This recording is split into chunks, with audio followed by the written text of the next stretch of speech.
مسلسل 7 دن اور راتوں تک یہ آندھی اور تیز ہوائیں چلتی رہیں، اور اسی دوران ریت کا طوفان اٹھا اور تمام انسانوں اور مکانوں پر آ کر گرا اور یہ سب لوگ مارے گئے۔ اس واقعے کے بعد ہود علیہ السلام سرزمین ہجر موت کی طرف چلے گئے اور وہاں پر اپنی عمر گزاری۔ ہجر موت یمن کے ایک علاقے کا نام ہے، جیسا کہ آپ میپ پر دیکھ سکتے ہیں۔ حضرت صالح علیہ السلام، آپ کا وطن بھی عراق تھا، مگر تبلیغ کے لیے آج کے موجودہ دور کے سعودی عربیہ میں مدینہ کے شمال کے اندر آپ کو بھیجا گیا، جہاں پر قوم سمود کی آبادی موجود تھی۔ حضرت صالح علیہ السلام نوح علیہ السلام کے بیٹے سام کی نسل سے ہیں، اور آپ کا سلسلہ نسب کچھ یوں ہے: صالح بن عویر بن سیاف بن ماشیخ بن عبید بن حاضر بن سمود بن ارم بن سام بن نوح علیہ السلام۔ آج سے کم از کم 4000 سال پہلے حجاز مقدس اور تبوک کے درمیان ایک ہجر نامی جگہ کے اندر ایک قوم آباد تھی، جس کو قوم سمود کہا جاتا تھا۔ یہ جگہ آج کل میڈین سلح کے نام سے مشہور ہے، کیونکہ ایک پہاڑی علاقہ، اور اس قوم نے بہت ترقی کرنے کے بعد اتنی ترقی کر لی کہ پہاڑوں کو تراش کر اپنے بڑے بڑے گھروں کو تعمیر کیا کرتے، جیسا کہ آپ ویڈیوز کے اندر ان کے کھنڈرات کو دیکھ سکتے ہیں، جس کی وجہ سے دشمن ان سے کبھی بھی نہیں جیت پاتے تھے۔ اور یہ لوگ بہت ہی لمبے طاقتور تھے، نہ کبھی بیمار ہوتے، اور ان کی عمریں بہت ہی لمبی ہوا کرتی۔ قوم سمود کی بستیوں کے کھنڈرات اور ان کے آثار آج بھی موجود ہیں۔ قرآن کریم کے مطابق حضرت صالح علیہ السلام نے اپنی قوم سے ایک اونٹنی کو نہ مارنے کی درخواست کی، لیکن انہوں نے اللہ کا حکم نہ مان کر اس اونٹنی کو مار ڈالا۔ پھر اللہ نے اس نافرمانی کی وجہ سے پوری قوم پر عذاب کو نازل کیا، اور یہ صفحہ ہستی سے مٹ گئی۔ یہ پوری قوم آپ کے ماننے والوں کے علاوہ مکمل طور پر تباہ ہو گئی، اور آج عراق کے شہر نجف کے اندر وادی سنام نامی قبرستان کے اندر آپ کی قبر مبارک موجود ہے۔ اسی طرح سے حضرت ابراہیم علیہ السلام کو عراق کے اندر، جہاں پر نمرود نے خدائی کا دعویٰ کیا اور آپ کو آگ کے اندر گرانے کا واقعہ پیش آیا، آپ کو عراق کی سرزمین پر ہی لوگوں کی تبلیغ کے لیے بھیجا گیا تھا، کیونکہ قرآن کریم کے اندر بھی یہ واقعہ مشہور ہے کہ جب سب لوگ پہلے کے اندر گئے ہوئے تھے تو ابراہیم علیہ السلام نے تمام چھوٹے بتوں کو توڑ کر ایک بڑے بت کے کندھے پر کلہاڑی کو رکھا اور کہنے لگے، اس بت نے تمہارے تمام بتوں کو توڑا ہے۔ تمام لوگ کہنے لگے کہ تم جھوٹ بول رہے ہو، یہ بت تو کچھ نہیں کر سکتا، یہ تو بس ایک پتھر ہے۔ حضرت ابراہیم علیہ السلام نے کہا، اے لوگوں،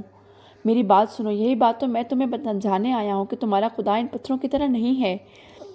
بلکہ خدا کی ذات تو بہت بڑی ہے، صرف اسی کی عبادت کرو، اس کا کوئی شریک نہیں، اور وہی سب سے طاقتور ہے۔ اس کے بعد نمرود نے حضرت ابراہیم علیہ السلام کو ایک جلتی ہوئی آگ میں ڈالنے کا حکم دیا، لیکن وہ آگ اللہ کے حکم سے ایک باغ میں بدل کر آپ کو بچا لیتی ہے۔ اس کے علاوہ حضرت ہود علیہ السلام کو بھی موجودہ دور کے عراق کے اندر بھیجا گیا، جہاں پر ان کی قوم ہم جنس پرستی کے اندر مبتلا ہو کر کفر اور شرک میں مبتلا ہو گئی، تو ان پر اللہ کا عذاب نازل ہوا۔ اس کے علاوہ حضرت یونس علیہ السلام کو موجودہ عراق کے اندر بھیجا گیا، حضرت اسماعیل علیہ السلام کو موجودہ دور کے یمن کے اندر، کیونکہ آپ کو آپ کے والد حضرت ابراہیم علیہ السلام اور ہاجرہ کے اللہ کے حکم سے مکہ میں چھوڑ کر ابراہیم علیہ السلام واپس چلے گئے، جہاں سے اسماعیل علیہ السلام نے یمن کے اندر موجود مالکہ قوم کو اسلام کی تبلیغ شروع کی اور 50 سال تک ان کے ساتھ رہے۔ حضرت ابراہیم علیہ السلام کے دوسرے بیٹے حضرت اسحاق علیہ السلام اور پھر ان کے بیٹے حضرت یعقوب علیہ السلام اور پھر ان کے بیٹے حضرت یوسف علیہ السلام موجودہ دور کے فلسطین کے اندر ہی پیدا ہوئے۔ بعد میں یوسف علیہ السلام کو مصر میں لوگوں کی ہدایت کے لیے بھیجا گیا تو تمام خاندان وہیں پر مقیم ہو گیا، جبکہ یعقوب علیہ السلام کا انتقال بھی وہیں پر ہوا۔ یوسف علیہ السلام کی قبر بھی وہیں پر مصر کے اندر موجود تھی، جو کہ بنی اسرائیل کی ہجرت کے وقت حضرت موسیٰ علیہ السلام نے یوسف علیہ السلام کی وصیت پر نکلوا کر اپنے ساتھ فلسطین کے لیے رکھ لی اور دریائے نیل کے پاس ان کو مدفون کیا۔ یہیں پر مصر کے اندر موسیٰ علیہ السلام کی پیدائش ہوئی، جو کہ بنی اسرائیل قوم کی نجات کا ذریعہ بنے، جسے اس وقت کے فرعون مصر نے غلام بنا کر رکھا ہوا تھا، اور یہ اپنی قوم کو لے کر فلسطین کی طرف روانہ ہوئے اور ان سب کو ایک بار پھر سے اللہ کے حکم سے اپنی آبائی سرزمین پر آباد کیا۔ حضرت شعیب علیہ السلام،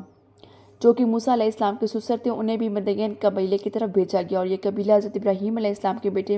مدین کی نسل سے تھا، جو کہ ان کی تیسری بیوی کتورہ سے پیدا ہوئے تھے، اس لیے بنی اسرائیل کا یہ خاندان بنی کتورہ بھی کہلاتا ہے۔